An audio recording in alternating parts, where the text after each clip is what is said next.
so in love, oh, so in love, so much in love. In the halter hours they would... One of the most famous quotes about vaudeville that I've always loved is something like this. It goes, vaudeville may be a lunch counter art, but then art is so vague and lunch is so real. That was the key to the appeal of vaudeville, that it was something that ordinary people could relate to, and it involved and reminded them of their own communities, their own neighborhoods, the streets. The entire concept of this show was about cross relationships between primarily these two worlds, the Jewish American theater and Black American music and theater. We began to think about Cab Calloway, whose vocal style seems to owe something to cantorial, Hebraic, sacred singing. We thought about the many Jewish entertainers who based their careers or their success on songs written by black songwriters, and vice versa. Ethel Waters, a great African-American singer and actress, in her early years, when she performed in cabaret, would occasionally perform the song Eli, Eli, which had a very sentimental attraction for the members of her audience who were Jewish. Bruce Adler, who sadly has passed on and is now playing 5 shows a day at the Palace Theater in Heaven, was truly the last in a long line of Second Avenue Yiddish theater giants, and from a family of Yiddish theater performers. He was not only in the tradition, he was literally descended from the tradition.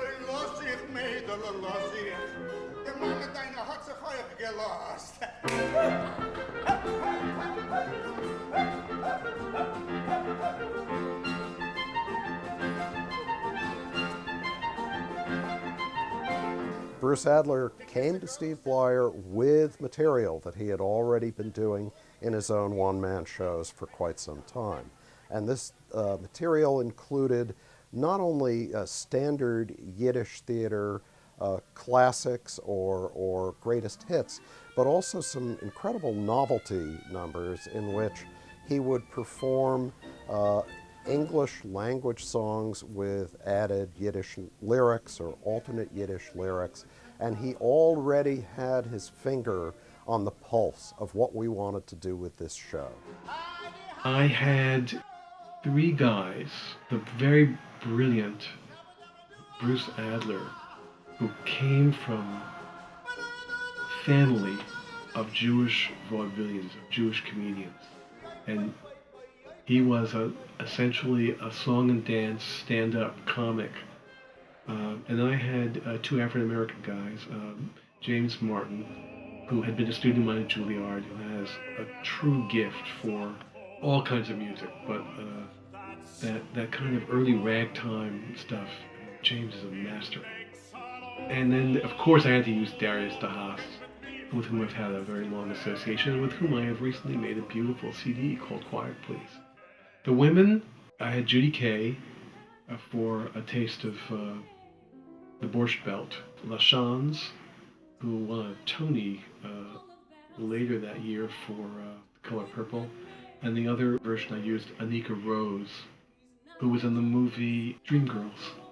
Anika's a great artist. Both, all 6 of those people were amazing. And then behind me, the best part of all, a fabulous little boy band with the English drummer, Paul Cavicciuti, who's the only gentle legato drummer I know. He's fantastic. Light touch on the drums. Alan Kay, the beloved colleague of mine who plays clarinet. He works with Orpheus. And Greg Utzig on banjo and ukulele and guitar. Lost Tribes of Vaudeville almost demanded to be done, and every time we turned around and watched a movie for fun or got a recording out of the library, we came across another example of black or Jewish entertainers doing each other's shticks, cross-pollinations between the two traditions. Get a load of that rhythm.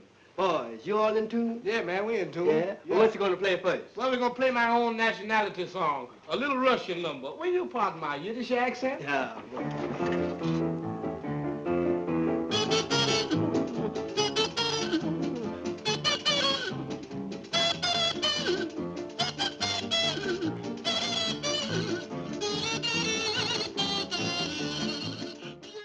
Lost Tribes of Vaudeville has jazz in it, it has ragtime in it, it has Yiddish theater in it, it has comedy in it, it has a beautiful ballad in it sung by Darius DeHaas. It's really got some of everything, and that was what vaudeville was, something for everybody.